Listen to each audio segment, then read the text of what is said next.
All right, we want to thank everyone that has joined us today for what I believe promises to be a very interesting conversation with Councilmember Will Jawando.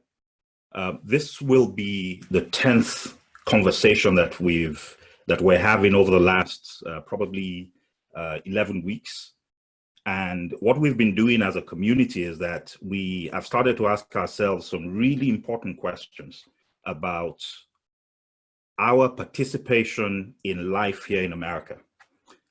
Those conversations over the last 11 weeks we've challenged ourselves, and we've asked ourselves the question that if indeed America is home for us, a lot of us came here believing that staying here would be a transient thing, but it's been 10 years for many of us, 20 years, 30 years, we've established families here. And we've started asking ourselves, what must we do and how must we go forward with the question of being more engaged here politically?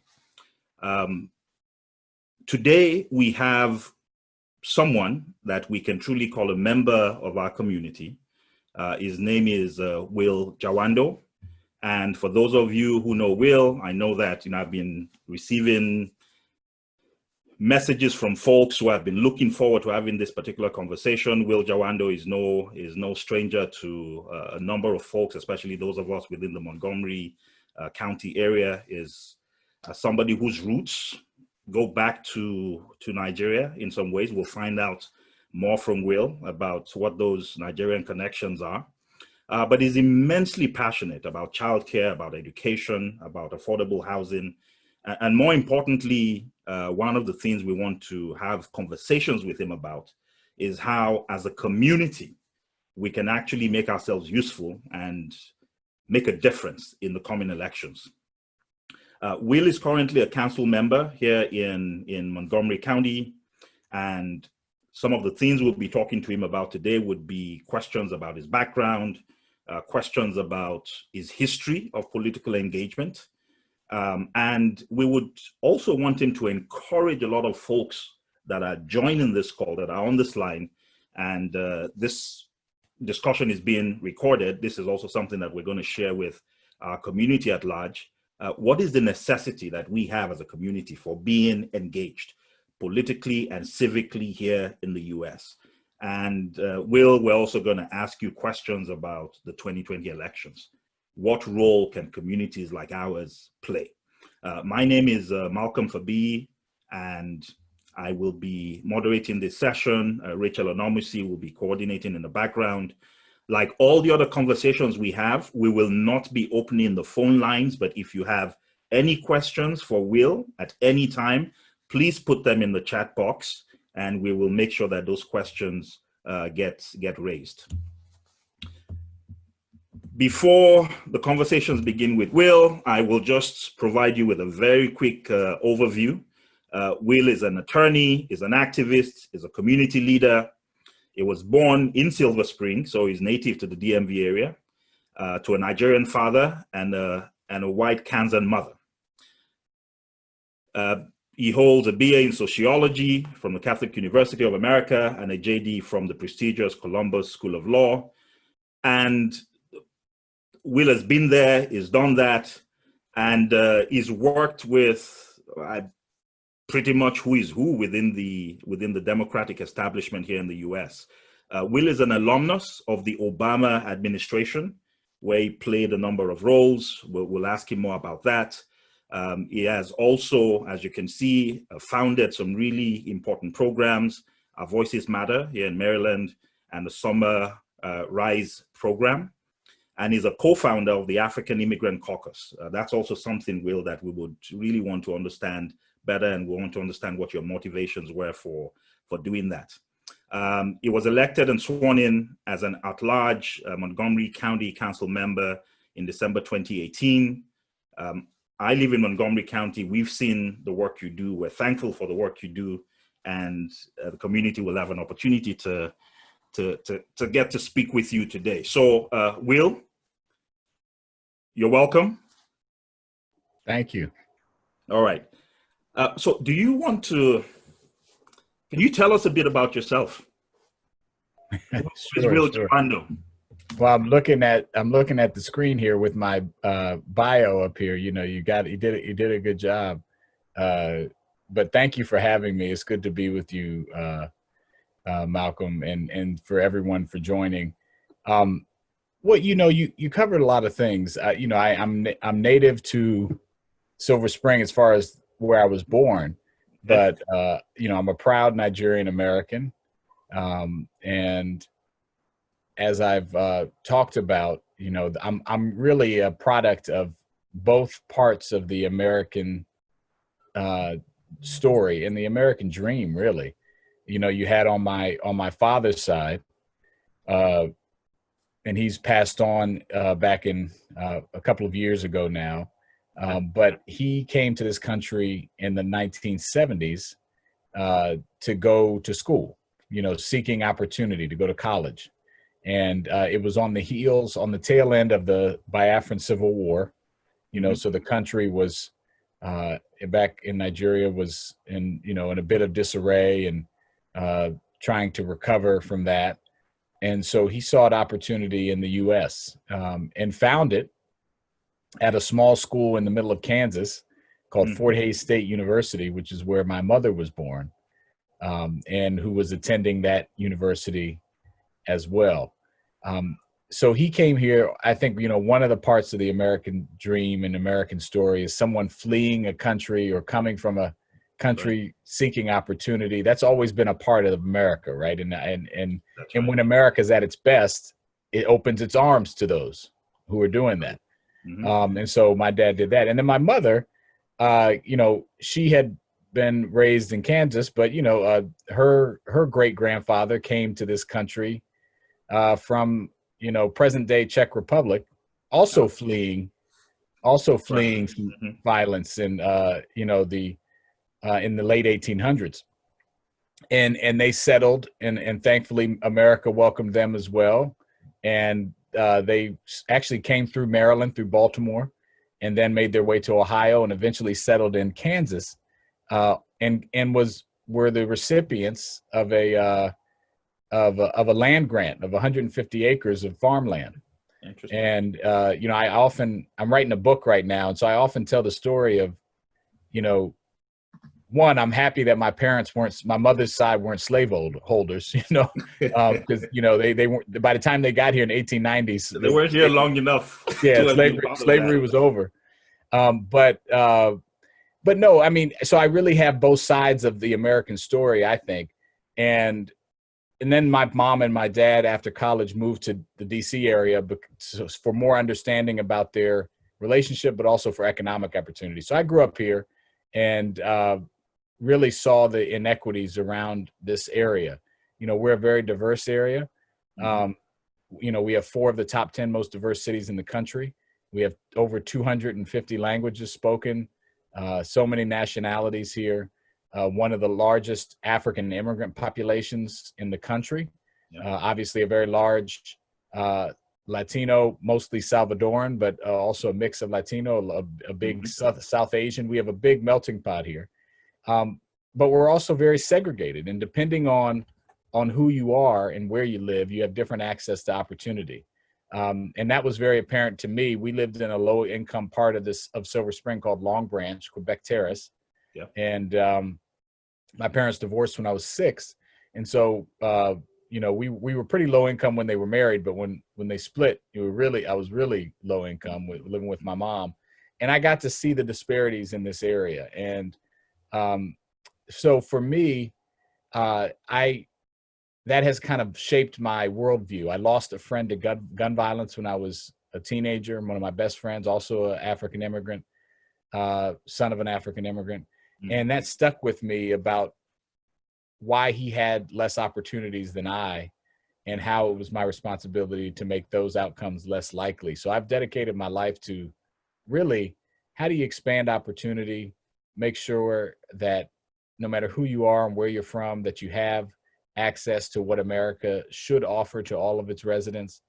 We know it hasn't, but we always have to push this country to do better, and that's really folds into my engagement with the African immigrant community too, because our numbers are so large here that we need to make our presence felt. And you said it at the beginning. We're often here and thinking we're going home. My dad thought he was going home 10 years, 20 years, 30 years passed before he even went back to visit. Oh, wow. And so have you ever been? I have. Yeah, I went, I've been several times. I didn't go my first time until I was 19. Okay. And, you know, we didn't go growing up, combination of just money and, you know, I don't know, my dad not wanting to go, I'm not sure. But I went by actually by myself when I was 19. Interesting. Yeah. Where did you go? I went to the Lagos area. Okay. My family is in that area. He's there. He was actually born in Ibadan, which is a little bit north of Lagos, but Southwest Nigeria. Okay. Yeah. So I'll pause there, but that's a little bit about, you know, how I grew up and where I grew up, but I can answer anything specifically if you want. Okay, thanks. No, that's and thanks for providing that background. So you went to Nigeria when you were 19. Why? And by yourself. So it reminds me somewhat of the Obama story. So what was it? Why did you go? You know, it wasn't. It was, well, I guess there might be some similarities. We grew up very differently. You know, we can talk about that. But Obama grew up in Indonesia and Hawaii. Mm-hmm. You know, and I grew up here in a very diverse setting. He grew up in mostly, you know, especially when he got to Hawaii. You know, not a lot of Black people around him. I had a lot of Black people around me. You know, my grandmother had passed away when I was about 14 or 15. And then on my dad's side of the family, they're all Muslim. She had made the Hajj to Mecca, so it was a big deal. And, you know, they have to bury them within 24 hours. Mm-hmm. And so none of us were able to go to the funeral. And I had been on my dad for a number of years, like, hey, when are we going to go to Nigeria? And so when she passed away, I was really upset. And I'd only seen her maybe once when she came when I was 1 or 2. So I didn't really remember it. And I would talk to her on the phone and that kind of thing. And my grandfather had died before I was born. So that kind of planted the seed. I was like, well, when I get old enough, I'm going to go if he's not going to take me. I had kind of set that in my mind around 14, 15. And so when I got to that age, I met a friend, a Nigerian friend, actually a guy who worked with my mother, who befriended me and kind of became a mentor. He was the IT guy at her job, and a guy named Dean Sanwuya. And I ended up going with him on a business trip, and I just tagged along. And then I ended up, all my uncles and aunts are still in Nigeria. My dad is the only one of his siblings that lives here. And so my uncle, who was in Lagos, they ended up, you know, meeting me at the airport. And so I had some family to meet, you know, but yeah, it was a little crazy when I think about it. I'm just going to go to Nigeria. You know, you don't just go, that's not a place you just go to by yourself without any preparation. Okay. And what were your impressions? You've been there a few times now. What did you experience? What did you think of it?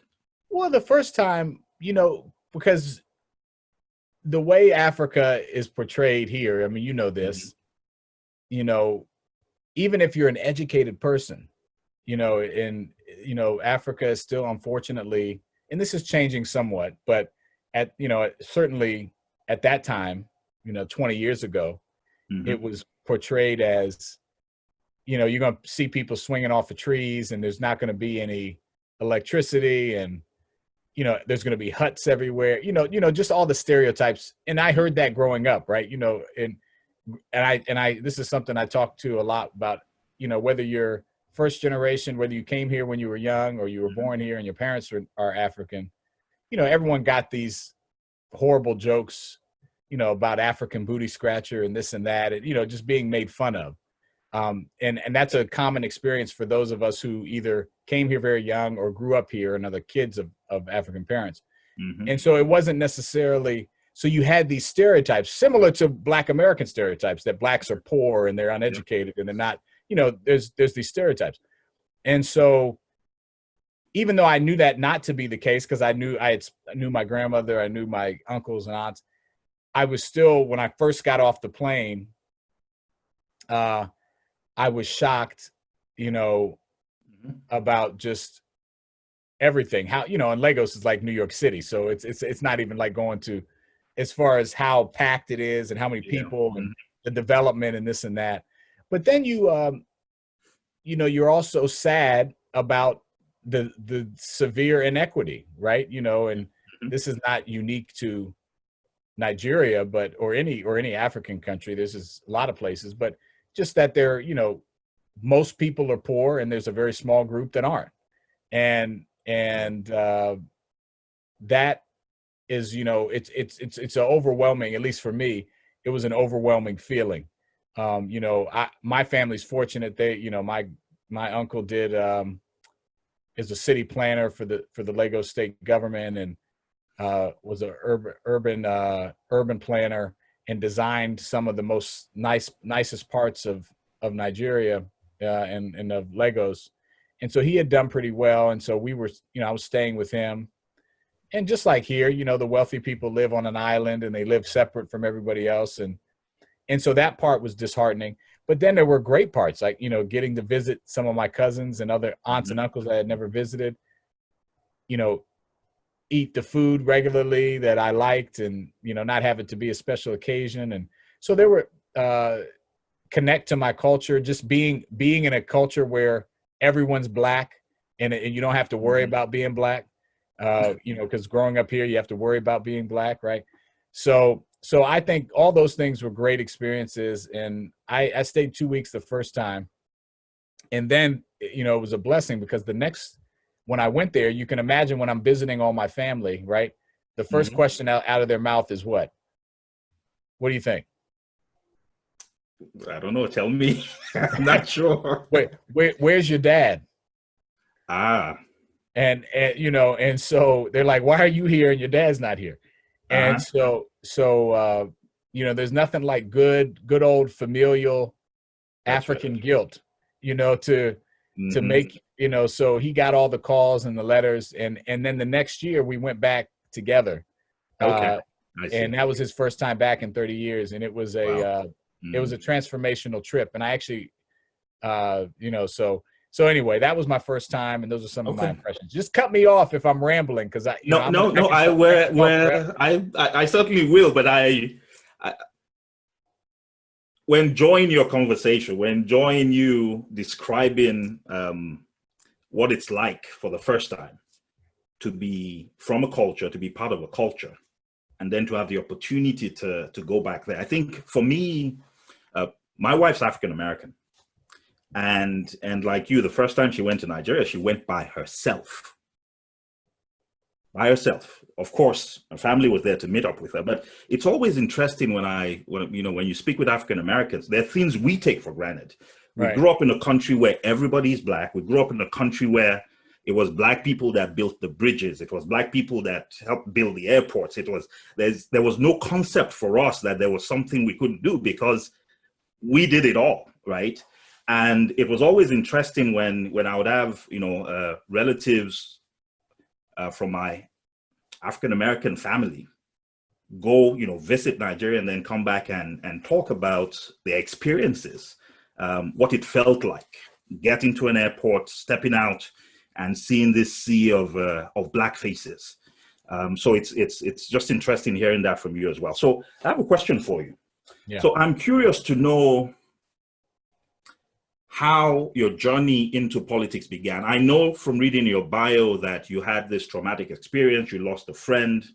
Um, but at what point did you begin to think to yourself that, you know what, there is a path for me in politics? And what would you say? What would you say that trigger was? At what precise moment did you start thinking to yourself that, you know what, I actually think that my future and my career is probably is down this political path?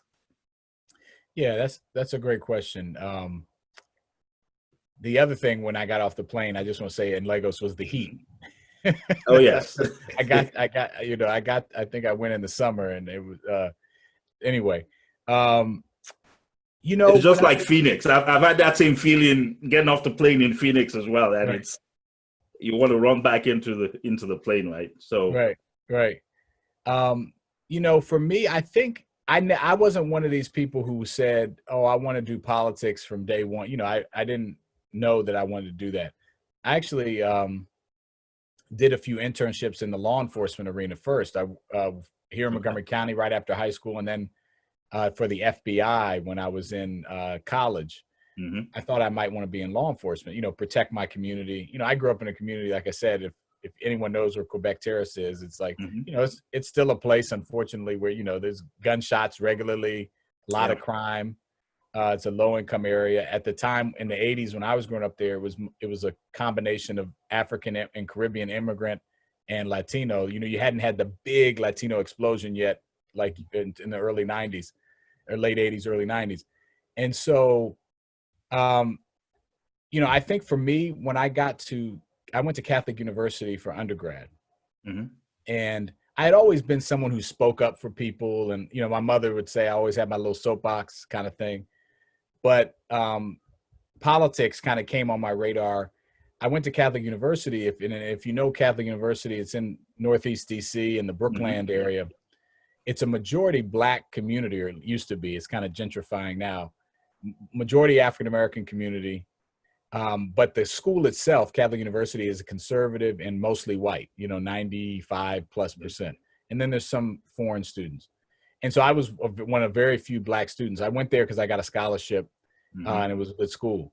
And so all the staff that worked at the school, like the food service people, the janitorial staff, the landscapers, they were all Black, you know, Black Americans for the most part. And so when I would come in, and I played basketball in college, so I was a student leader. I was captain basketball team. And when I came in, they would always give me extra food helping. So I was very nice to the ladies in the, you know, so I got to befriend a lot of the service people just because a lot of the students treated them poorly. You know, just students are mean anyway. Privileged white students are, you know, can be worse. And so they used to start complaining to me about how the school was treating them as far as their wages and not giving them, you know, time off and all these things. And so I had gone to Howard University, which is just around the reservoir there from Catholic. That's where I did most of my socializing, considering the makeup of my school. And they had, I had gone to an NAACP meeting at Howard. And so I remember sitting in the meeting and I was like, I should start one of these chapters at Catholic. You know, we can organize and advocate for the rights of the Black workers.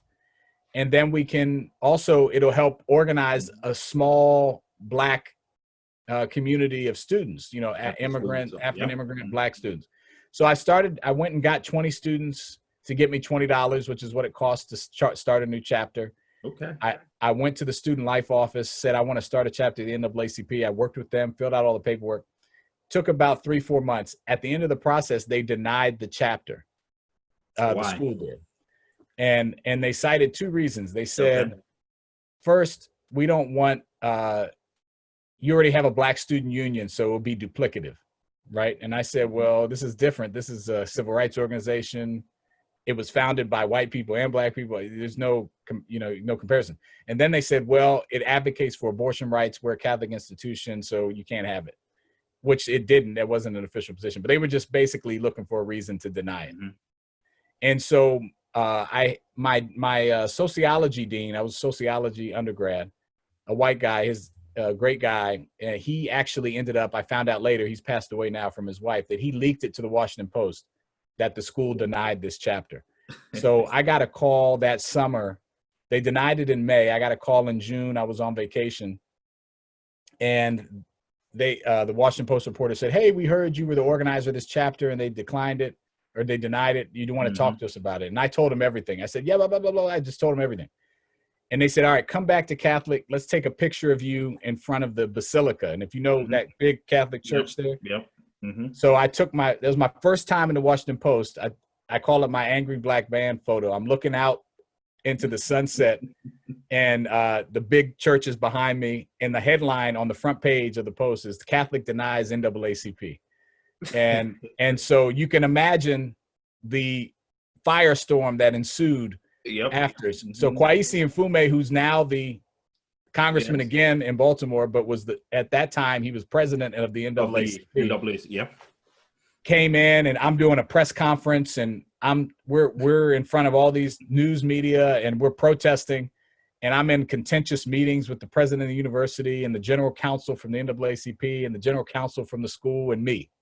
And so I got thrust into this thing.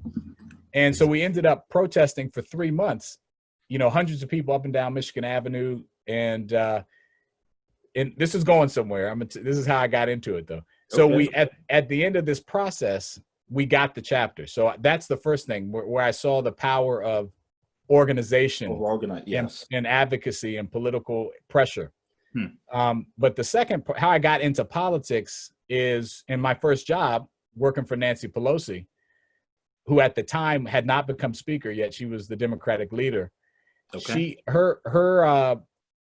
head of the DC branch of the NAACP, which is a volunteer position, was a woman by the name of Lorraine Miller, who in her day job happened to be a senior advisor to Nancy Pelosi.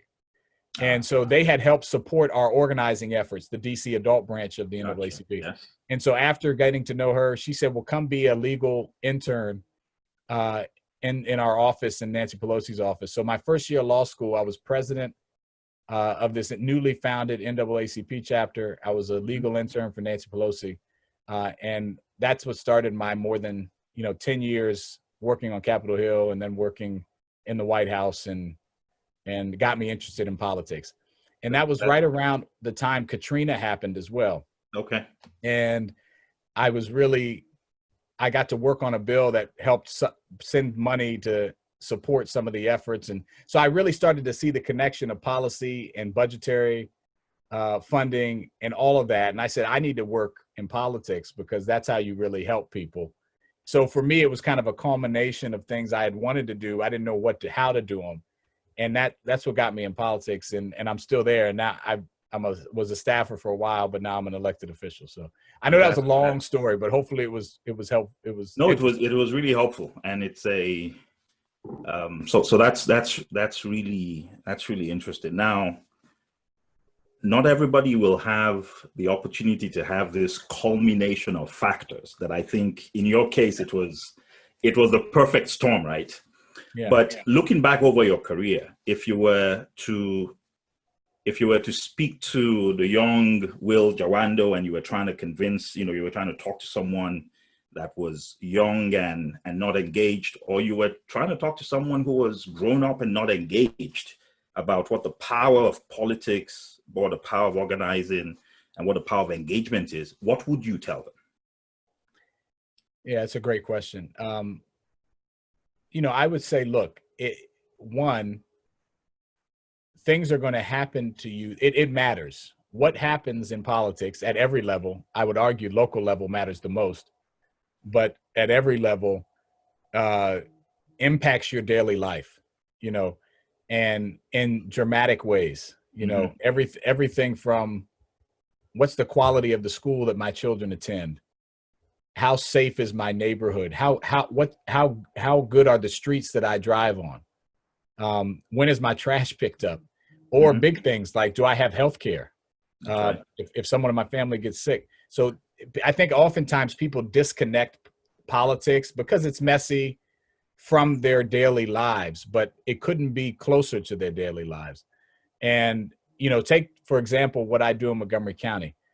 I'm one of 9 people who decides how to spend $6 billion, which is the budget here in the county, which is larger than. Let me tell you something, Will, before you go on. $6 billion happens to be about 25% of Nigeria's entire budget. That's a lot of money. It's a lot of money. It's a lot of money. And that's what I tell people. It's larger than 4 states' budgets. And there's 9 people who decide how to spend it. And I'm one of them. So if you tell me that where I sit doesn't matter, I'll laugh at you because, there's very few people that, in my first budget, I was able to create 6 new after school programs that are up and running now and that are helping hundreds of kids in communities that didn't have them prior, right? Can you tell us a bit more about those programs, please? Yeah, sure. So they're called Excel Beyond the Bell. Okay. which is a program created. It's in some schools, but we still need it to be in more. But I made it a priority in last year's budget to expand it to 4 new middle schools and 2 elementary schools, and in the eastern part of the county and some in the upper part, Gaithersburg. So some in Briggs Cheney and White Oak, and some in the Gaithersburg area, because we know that the hours between 3 and 7 are critical for kids to stay on track. That's typical. We're in a whole new world with COVID, and there's so many other issues, but in a normal setting, those are important hours. And we know many parents are working, and like my mom, and can't be there, and we need to help support those families. So that's just an example of, I would say, 1, it matters to your life, getting back to your other question. 2, you can have an influence on it. It doesn't take a lot. If you can show up, you can organize 10 to 20 people and write a letter. There's a lot of ways to have influence. The squeaky wheel really does get the oil. And the secret is, the biggest secret is, it doesn't take that many people to make an influence. I think people forget, if you look at the civil rights movement, most people were not involved. That's right. This was like a small percentage of the Black population and the white population that were actually involved in the direct action of the civil rights movement. But look at what they accomplished. And so I tell you, 1, it matters to your daily life. 2, you can have an impact. And 3, you owe it to those who came before you and those who come after you. And that doesn't mean everyone has to run or be an elected official or work for one, but it means you have to know what's going on. You have to know who your elected officials are. You have to be engaged on the issues, and you have to vote. So that's what I would say, probably those 3 things. So no, and thanks for sharing that. So the next question I would ask you is, I was curious about the fact that you are co-founder of an African Immigrant Caucus. What's that about? Yeah, so it's really about the things I told you in part just now, but in the African immigrant community. When I was sworn in, I wore my agbada, which is traditional clothing, and I did it to honor my dad, who had recently passed away, because he would have been wearing that, but also to say that, look, I'm a proud Nigerian-American, and you can be fully Nigerian and fully American at the same time. You don't have to check one at the door. That's right. You can. That's what being American is being fully who you are, and when it's at its best. And I can't tell you how many people, Chinese, Indian, other African countries, just were like, thank you for doing that, because like I would have never thought I would have seen that, because I'm up here with all these people in suits, and here I am sticking out. And now it won't be as unusual next time. But right. I bring that up because I'm the first African or son of an African elected in this state at that point, right? And certainly in the county. And we have so many numbers here. This is one of the largest areas for African immigrants in the country. And that's just one measure of, how many elected officials do we have? But there's other measures. How many boards and commissions are we on? Are we in our civic associations? How are we involved in the levers of our democracy to make sure that they are paying attention and working for us? Right. And there's a saying that is very true. If you're not at the table, you're on the menu. That's right. Too long we've been on the menu. And that's what the African Immigrant Caucus is about. It's about organizing around issues that impact us, making sure that elected officials and government understands our issues, listens to us, and we have a seat at that table, because if that's so important. And unfortunately, because of a whole bunch of reasons, coming from countries where government was horrible and didn't work, or just trying to focus on working hard here, a lot of times we've been disengaged. But I'm really hopeful that the next generation won't be, and that's what we're trying to do. Absolutely, and it's thanks for sharing that. One of the things we're certainly trying to do, I'm not sure if you picked it up in the beginning when we spoke, but what we've been doing as an organization, in all the time that I've been here in the States, this election is actually the first time that I'm seeing an incredible amount of organization within and across African immigrant communities. Good. I can't tell you the number of PACs that are now in existence. People are organizing both at the country level, at the broad diaspora level. There's an energy that I quite frankly haven't ever seen before. And in addition to the very important points you mentioned about why engagement matters, I'll tell you something else that I've learned that actually drives some of my engagement right now. Nigeria just had an election yesterday, gubernatorial elections in a state called Edo State. Usually, the government in power at the federal level wins every election. It's the magic of the ballot. You control everything. But it turns out that something unique happened this time. The US started revoking visas for people that were guilty of trying to foment trouble in the election. So government officials that had made statements that were deemed, statements that were going to incite violence, or statements that were looking to rig the elections. What that led to, one of the things it led to, was that all of those officials actually pulled back, because there's nothing a lot of the corrupt officials back in Nigeria fear more than having a government like the US government start asking questions about their conduct. They don't want that. And it actually turned out, so about in 2015, one of the things Obama had done at the time was actually to indicate that he was interested in making sure there were free and fair elections in Nigeria. That was the first time that Nigeria had a situation where an incumbent government lost. The incumbent president lost. Why? Because there was clearly expressed interest from the US that they were keen to see that there were free and fair elections. And I just saw that happen again yesterday. So in addition to the fact that as Nigerian-Americans, as members of the, as people that are here in this country, in addition to all the benefits that we can get, the engagement that we can get, the fairness, the equity we can get, I also think in an interesting way, more engagement here allows us to have the access to be able to talk to congressmen, to be able to influence government. Yes. Come up with policies that force our governments back home to behave in ways that respect democratic norms and respect the electoral process. So that for me is actually one of those things that makes engagement important. I agree with you 100%. It's not just for our own well-being and our children and family here. It's for the well-being of our family and those we don't even know back home and back on the continent. I agree 100%.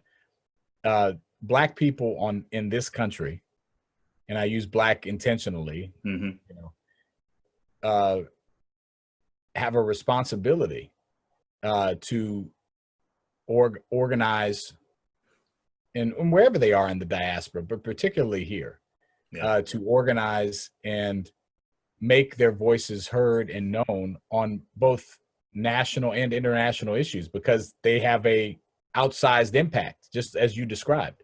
That's right. And so I think that's exactly right. Let the remittances alone, but yes, and so that's a huge point. And I think organization of the diaspora is something that a lot of people are trying to crack. And I think the more we get, there's so many potential positive benefits from it, from not only for good governance, but also for entrepreneurship and economic development and exchange between countries and people going back home and using their skills. There's 100 ways that it's good. So I agree with you. I think it's an important tool for so many reasons. Thanks. So you're an alum of the Obama administration. How did you get involved? You know, it's another crazy story.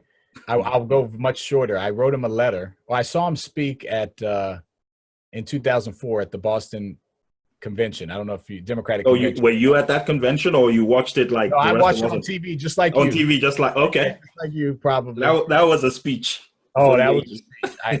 I know many of the lines by heart. And Yeah. like many people, I was like, who is this guy? Right? You know, like Mm-hmm. you know, I'd never heard anyone speak like that. And there was one line that he said that stuck out to me, and it may or may not resonate with you all, but you'll at least recognize it as being very unusual for a politician. One of the lines in that speech is he said, "We must eradicate the slander that a black youth with a book is acting white." Oh, that's right. Exactly. Yep. And when he said that, I just was like floored. I mean, the whole speech was great, but Mm-hmm. that someone would talk about that phenomenon, and we've all experienced it, you know, like, you Yeah. know, white Yeah. is the Mm-hmm. educated one. White, you know, if you were the smart one in school, at least if you grew up here and maybe even in colonized Nigeria, you know, you were acting white. You were doing what white folks did. And so I had never heard a politician say anything like that. And Mm-hmm. so, and then obviously we have a similar background. He's got a white mom from Kansas. He's got a you know, African dad, a Kenyan dad. And I was married to a Michelle, and he's married, you know, we're all lawyers. So I was like, this is crazy. But even if I had none of those similarities, I always say, if Obama, if you were a white kid from Brooklyn who's Jewish, you felt like Obama was talking to you and connected to you. That's one of his great tools, is his empathy. But I wrote him this long letter. I was working for Pelosi at the time when he became a U.S. senator. I had gotten a job, and I walked across the Capitol every day, once a week, not every day, once a week, on my lunch break. And I went to his Senate office and I said, I need to work for him, and I have this letter. I did that for about 6 months, once a week. And, you know, because everyone wanted to work for him. He wasn't as famous as he is now, but he was famous then, you know, after, you know. And at one of those visits, one of the deputy chief of staff came out from the back and said, "Who is this guy that keeps coming every week?" And by that time, I knew his staff assistants that answered the phones. We were on a first name basis, and they were like, "Oh, that's Will Jawando. He works for Pelosi. He comes around. He wants a job. He comes around every week." And so he was like, "All right, man, come on and meet with me." And so I met with them, and a month later, I got a job. So I had no connection to the office, anything like that. I had just determined that I was going to work for him, and it ended up working out pretty well.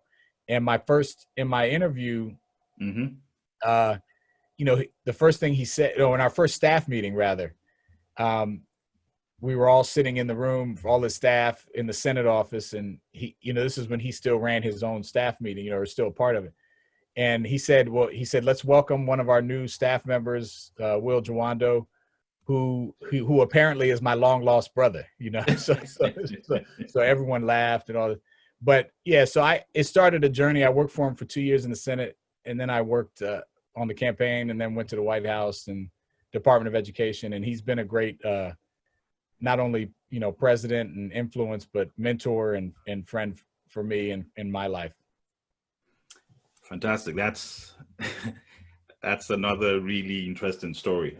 Before we go on, we want to take a question that someone's thrown up. Rachel? Yes, thank you very much. Thank you so much for joining us, Will. It's been a really educative session. We just have one question for now. So we've got a question from Topware A, who says, "I have floated the idea for this group to look at establishing a foreign study program that will engage with HBCUs and African study programs and African clubs across the US, so that the students with an inclination to visit Nigeria, very much as you did, or any other parts of Africa, can do so and have a safe, meaningful experience. What do you think about this initiative, and how would you support its manifestation given your current position and network of contacts?" Tokbe, thank you for the question. I think it's a great idea. I know there have been some efforts and some programs that have tried to do some of this cultural exchange. but you're right. There's not a, formal funded set of programming. I often think about the Jewish model. You have these foundations and organizations that are set up that any student, any Jewish student in America that wants to go to Israel can go, and they will, and there's money for it, and there's organization for it, and there's, to your point, there's a studying component, and all that is set up. And China has similar thing. I think we should have that, and HBCUs would be a great place. Obviously, there's a ton of connection to Nigeria and Africa in general at HBCUs, whether it be professors, and there are, at certain points in history, there have been programs. At one point, they used to teach Yoruba at Howard, for example, as a language course. They don't anymore. But so I would be happy to help. I was involved. I worked in the White House when we created the YALI program, the Young African Leaders Program, which was a little different in that it brought over leaders from the continent, young leaders, African leaders, to the U.S. to meet with government officials and businesses and others and create that kind of exchange. But I agree, it needs to be back and forth. And I'd be very interested in it. As with all things, I think, the funding and the organization would be important. But, I worked a lot with HBCUs. I went to North Carolina Central for a time. My wife went to Hampton. I've worked with Howard a lot. I know a lot of HBCU leaders.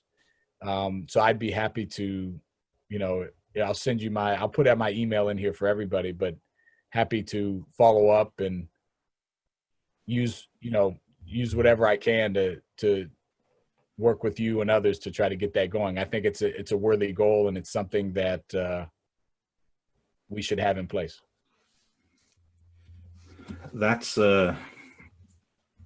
actually, your reference to the Jewish model is important, and travel is probably the best way to get an education. And I think if we find a way we can certainly find a way to make it happen. And this is something that we may come back to you to have conversations on, what type of sustainable model we could potentially come up with that would allow, a few people maybe to start with, provide the funding from within the community, and maybe other types of partnerships we can come up with to ensure that we can actually set up some type of pipeline that opens up those, that allows us to have a pathway to let people who want to experience the continent, that don't have the funds to do so. Maybe don't even have familial relations there that can help support their travel like you did, like all of us do. But want to have an experience of the continent. I think it would be it really would be a powerful thing for them. Well, what Ghana did with the Year of the Return. Oh yeah.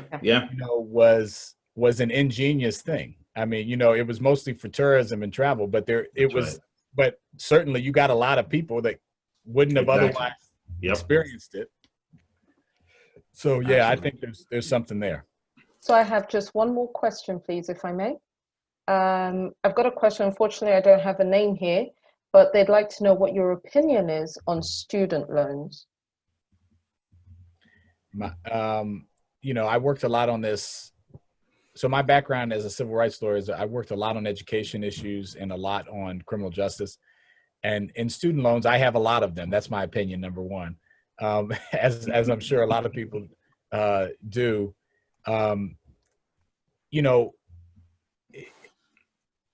It's too expensive to go to school. Let me start with that. Mm-hmm. It was an innovation at the time when the U.S. said that we're going to create free education at the elementary and secondary level for all students. That was a revolutionary thought at the time. That wasn't happening anywhere in the world. Or very few places.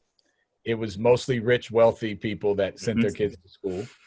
And so I've often said that we innovated then, we should innovate again. And you have people talking about this. I think college, at least a 4-year degree should be debt-free. You shouldn't have to go into debt to study. And that's unfortunately, you have a private loan system that has, and a system of higher education that is just so expensive, astronomically so. Yeah. You know, that the bubble has to burst. You know, you have kids going to public schools for 50, 60, 70,000 a year. That's unsustainable. And the model is going to have to, I think it's our next subprime mortgage crisis. Yeah. I think it will just have to burst, and what comes in its wake, we'll have to see. But I think it should be some form of subsidized education. Countries that are realizing this are doing that, and it only benefits us. You have people that are smarter or can get higher skilled jobs and can create and innovate. So I think we need to think about it like it was when people were like, what do you mean you're going to provide K-12 education for all the poor, everybody? I mean, that's what people said. What do you mean? That's crazy. No, that's where we are now with higher education, because it's not something that is a need, a nice to have. It's a must to have. Absolutely. In a global economy. So I think student debt is out of control. It's number 2 to credit card debt, to consumer debt. And it's a ticking time bomb that people aren't going to be able to pay back. That's why you see when Bernie Sanders and other candidates talk about Elizabeth Warren forgiving student loans, and even other candidates, that's become more of a mainstream idea, because it's just, you're not going to be able to pay it back. And it's holding people back from going to school, which is hurting our economy. Thank you. Thank you very much for those perspectives. So as an alum of the Obama administration, you've watched what's happened over the last 3.5 years, and we're now going into another election cycle. So here we are, we're Nigerian-Americans. The truth of the matter is, even from polling within our communities, again, as I told you before, this election, for many reasons, I think for us is one where we are becoming engaged at a level we've never been engaged before. These types of conversations we're having, as we're speaking to you now, there are actually, that I know of, at least one more discussion that folks are having in groups like this about what needs to happen in November. And there are many more discussions that we're not aware of that are taking place. So here's my question to you. What do you believe are the critical things that communities like ours need to do to make a difference in November? I mean, we're doing the obvious things. We're supporting candidates. We're going to go out to vote. We're engaging with campaigns. One of the unique things we think we can bring to the table, and we just want to throw this out there, is that there are many Nigerian Americans in the swing states. And what we can tell you is that certainly in 2015, not a lot of us were as engaged as we are now. So one difference we could make is, we could phone bank for a campaign, but my presumption is that if I was phone banking and we were phone banking and talking to Nigerian Americans in Florida, Nigerian Americans in Ohio, in Wisconsin, in Michigan, in Pennsylvania, that perhaps there might be some value. You're on mute. You went on mute. You just went on mute. Yeah. You said, the last thing I heard was perhaps there might be some value. Yeah, so one of the things we're thinking of is, what's the most valuable contribution that we can make to campaigns? We're going to contribute. We're going to help with phone banking. But we know that, the 2016 elections came down to 70,000 votes in the swing states. And our numbers, there are many of us in the swing states. There are many Nigerian Americans in Wisconsin, many Nigerian Americans in Pennsylvania, many Nigerian Americans in Florida. So one of the major contributions that we're thinking we can make and that we're starting to work on is actually supporting campaigns with phone banking that is targeted at our community, trying to make sure that the Nigerian American households in those places, that we don't sit this election out, that at the federal level, at local levels, that we're participating and participating at significant levels.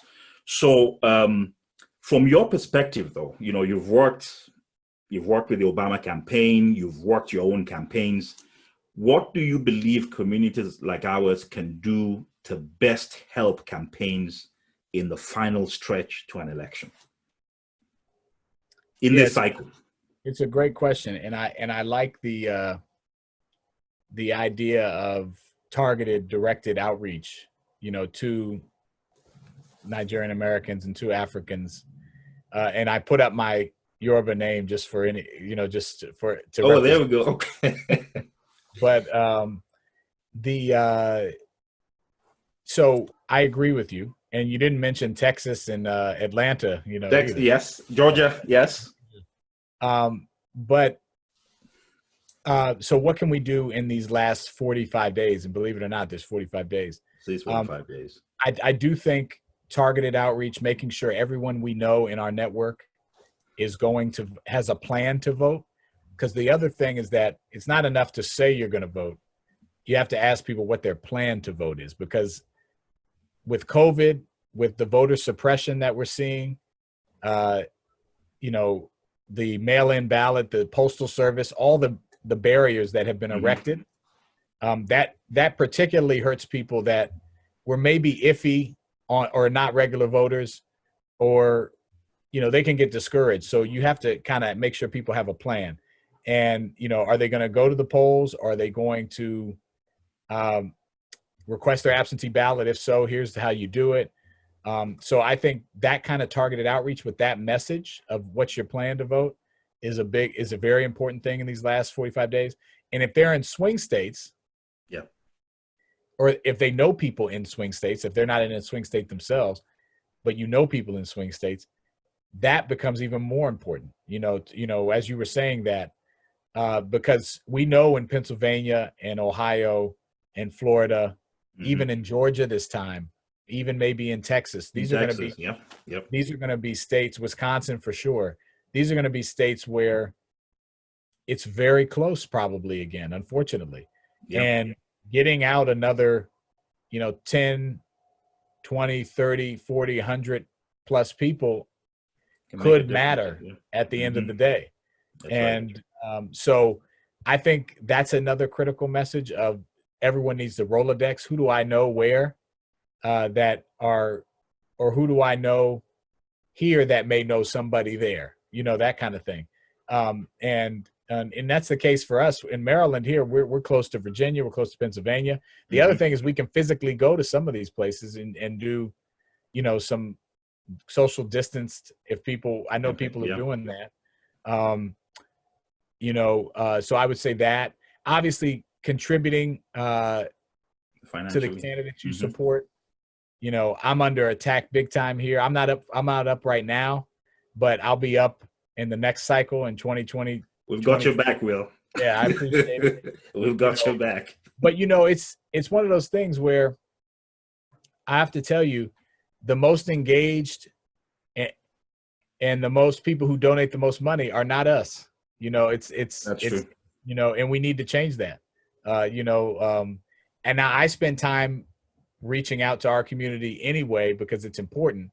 But I'll tell you, to my point earlier, the squeaky wheel, donating to your candidates is not only important to help them win, it's important when they do win so that they are listening to you, you know? Oh, absolutely. Yes. So that they know who you are, you know? That's right. So I think those are some important things as well. But like you said, the good thing is that there's a lot of engagement now that we normally don't see. Absolutely. Great. No, thanks so I am being mindful of your time. We are 5 minutes over the hour, and what parting words do you have? I've certainly enjoyed this. I'm looking at the chats. A lot of our people are really engaged. There are people that have been thanking you for the work that you're doing in the county. So there are folks who are very familiar with that work, and they're thanking you for your service and your leadership. So I just wanted to make sure that I relay that to you. I'm here in your district. I live in Montgomery County. Yes. So again, I want to convey my own thanks to you for the work that you're doing and for your representation. You're representing the community extremely well. We're grateful for that. You are, I can't tell you how many times I've pointed you out and said, look, if you want to see an example of someone who's representing the community and representing the community with grace and with strength, it's Will Jawando. So please keep doing that. Yes, it's true that we've not lived up to our reputation as, yes, we're supposed to be a minority group that values education, and we do better than our contributions to politics in this country would imply. We've just not been engaged, and we've decided we want to change that. We want to be more engaged. We want to support our candidates. We want to support those who are supporting us. We want to be more involved. So as we go forward, you will keep hearing from us. If there's anything you believe the community can work with you on, please let us know. And we will proactively reach out to you as well. So we're hopeful that this is just the beginning of what will be a long period of engagement between the community and yourself. So please give us some parting words. What charge would you give to us as we begin to close down this session? I appreciate that. And I put all my stuff in the chat. So my email, my Twitter, Facebook, Instagram, and my campaign website. Okay. So use all of those. It's just willjawando.com, and then @willjawando, and then councilmember.jawando@montgomerycountymd.gov for my official email. I saw the Howard County message. I know Calvin Ball. I'll talk to him. I see shaking there.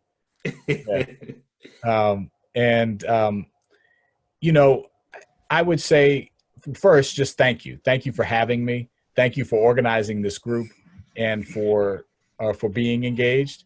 It gives me a lot of hope and a lot of strength, because this is not an easy job. It's not easy for anybody, but particularly for someone who's doing, hey buddy, come, you want to say hi? Come say hi.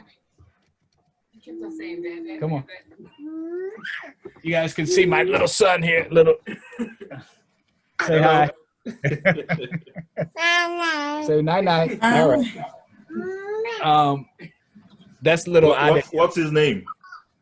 So his name is William Isaiah Adeyemi Ishola Jawando. All right, there we go.